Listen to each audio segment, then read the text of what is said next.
Xin chào các bạn, chào mừng đến với kênh Sắc Màu Diệu Kỳ, kênh mang đến những video vẽ tranh tô màu làm tranh cát rực rỡ và khám phá chủ đề nghệ thuật màu sắc dễ thương dễ làm. Ngày hôm nay, kênh Sắc Màu Diệu Kỳ sẽ tô màu bức tranh cát, một chiếc xe ben và bây giờ các bạn hãy làm cùng Sắc Màu Diệu Kỳ nhé.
Và đây là thành quả của bức tranh ngày hôm nay. Kênh Sắc Màu Diệu Kỳ mời các bạn cùng xem.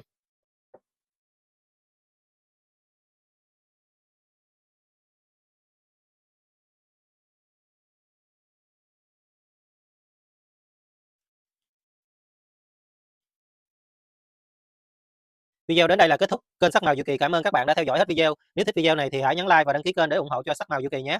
Cảm ơn, xin chào và hẹn gặp lại.